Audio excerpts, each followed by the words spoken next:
Hi, I'm Amber from Amber's Craft a Week blog, and today I'm going to tell you a little bit about creating a digital wardrobe. So you may be wondering, why would you want to create a digital wardrobe? So for me personally, I decided to do this because I have clothing items in a bunch of different locations. Our house is pretty small, my closet space is pretty small, so I have my closet, and then I have a dresser, and then I have a tower of clothes and some clothes in another dresser. They're kind of all over the place, and it's easy to lose track of what I have.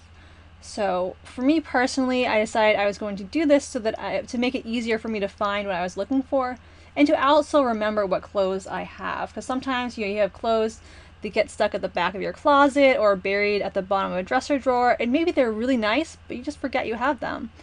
So I was hoping this would help me with that. So the first thing you want to do when building your digital wardrobe is create a folder somewhere.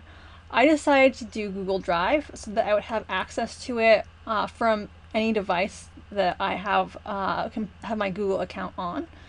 So I just made a subfolder in my Google Drive called Wardrobe. But you could also just do this on your computer desktop if you don't want it digital. You can just call it Wardrobe. And the next thing you want to do is pick a particular location where you keep your clothes. So a specific dresser drawer or your closet or something like that, and photograph the entirety of it. And I recommend photographing it all at once so nothing falls through the cracks.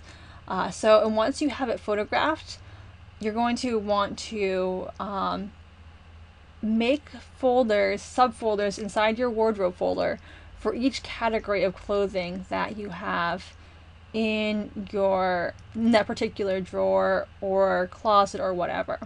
So for example, I have both shirts and rompers in my closet.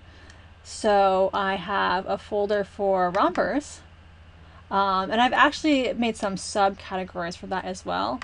And then the same thing with shirts. So, and what you're going to do is you're going to take your folders, and you may make subfolders for them. So if I have, for example, long sleeve shirts and short sleeve shirts in my closet. And I thought it would be helpful to have separate subfolders for those because you'll wear them in different temperature situations.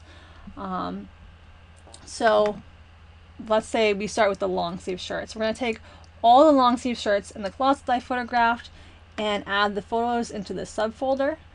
And we're also going to add descriptions to each one. So let's click on this black one here, for example. I have here the brand name, so Dream Out Loud, and it's a black shimmer cable knit sweater, so just some description of it. And then I have the location, which is the closet.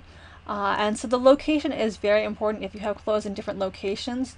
So if you're looking for something and maybe you have shirts in your closet and in a dresser drawer and you're not sure where a particular shirt is, you can just add the location where you want to keep that shirt in and make sure you put it away in that location. So I know that this is going to be in the closet, so if I need to find it, I just need to go look in my closet.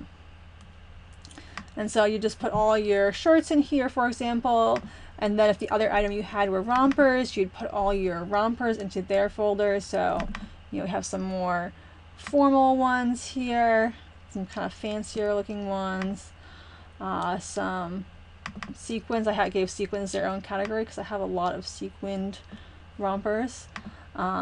But yeah, you just put the clothes in their respective folder, and once you have categorized everything in that drawer or other space, closet, whatever it is you're working with, then you can move on to the next one. Now, one complicating factor with this is if you have a lot of clothes in your laundry hamper, and especially once you start wearing things that you've already photographed and you have other things in the laundry hamper that you haven't photographed, it can be a little tricky to keep track of what you have and haven't photographed. So kind of my strategy for this is that if I have something I think I haven't photographed yet, you can always check your folder and see if you have an image of it, and so if you don't, then that means you need to photograph it. And if you have a bunch of things you need to photograph and you can't take pictures right now, what I like to do is our laundry hamper has a rack above it, and I just hang them on the rack until it's convenient for me to take the photograph. So that's how I handle that. And eventually you'll build up categories for each type of clothing that you have. Now, to be totally honest, I'm not done with this project yet. I started it back in at the end of July, and I worked on it a lot over the summer, but now that the semester started, things have kind of gotten hectic. So especially my shoes, I have a lot of shoes. Very few of them are actually in here. So it can be a little bit tricky and time consuming. But the nice thing is that I do find that I'm wearing a lot of my clothes a lot more often. So I used to kind of wear, the same basics, set of jeans and t-shirts every day. But now I'm keeping track of them, and I actually have an outfits folder to help me do this. So I have a couple of different folders in here. The first one I'm going to tell you about is the outfits one, where I have, starting back in at the end of July and going through to present, I've just been categorizing any outfit I've worn, or cataloging any outfit I've worn. So I just catalog it by the date, and let's sort this by name, descending. So you can see here's the first outfit that I photographed back on July 29th, and we have pictures for outfits from almost every day all the way up through yesterday. So yesterday was Halloween, so I've got my 2 different Halloween looks in here. And the nice thing about this is it gives me a chance to see what I'm wearing. So for example, if you see this rainbow romper here, I was trying originally when I started this to wear everything in my closet before I started re-wearing things, but that ended up being not very feasible. So you can see the rainbow romper, or not rainbow, galaxy print romper appears in here several different times. So that's something that I wear a lot that's definitely worth keeping. But there are other garments I have that I haven't worn yet, and I may not wear them at all in this year, and so they may not be worth keeping. And so it's a good way to keep track of what you do wear and what you don't wear. And another nice thing about the wardrobe cataloging process is it helps you rediscover things that you have that you may have forgotten about. So this shirt right here, I got this around the time I started college. So I probably haven't worn it in nearly a decade. It's a gray shirt. I like it. I think it looks good on me, but again, it just kind of got lost in my closet and I forgot about it. And then this here is a shirt I got I think I got it for Christmas last year. And again, I hadn't worn it. I hadn't worn this one at all. And the same thing with this one right here. So by cataloging my clothes, it kind of reminded me of some of the things that I have that I haven't worn or haven't worn in a long time that I really would like to wear. This velvet romper here is another example. I got it, I think last year for around Christmas time. I don't know if it was for Christmas or not, but again, it's a nice romper. But I just hadn't worn it. I forgot about it. So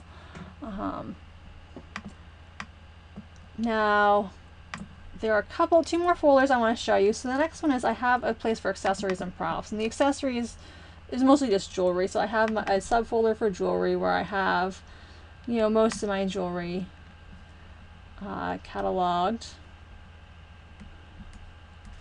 And then you'll notice though that I didn't photograph all of my earrings individually. So I have those a lot of those photographed as a group because it was going to be too tedious to photograph individual pairs of earrings. Now there's also in here my costume props. So I make a lot of props for Halloween costumes and other sorts of things. So you can see I have them all categorized in here. And then the other folder I wanted to show you was my costumes folder. So I love costumes, and I have now a folder where I keep my costume stuff. So the way this works is, I'll show you with this as an example. So I'll take the garment that you need for the costume or garments. So in this case, to be Baby from Dirty Dancing, the main thing I needed was a pink dress, or romper in this case. And so this pink romper is kind of the base of the look. And then I have also a picture, if I've worn the costume already, of what it looks like once it's been worn. And so we go back. Not all of these are completed. So I wore my creepy doll look yesterday for Halloween. So you can see I started this one. I have the picture of the romper and of the wind-up key in here. I haven't put in the jewelry or the shoes that I wore yet. And I also haven't put in a completed costume look. But this digital wardrobe can also be a great way to keep track of any costumes that you want to do or have done. So that's just kind of a basic overview of creating a digital wardrobe. Again, for me personally, the real value I've seen in this has been in terms of knowing what I have in my wardrobe a little better and getting a chance to wear things that I kind of forget that I have.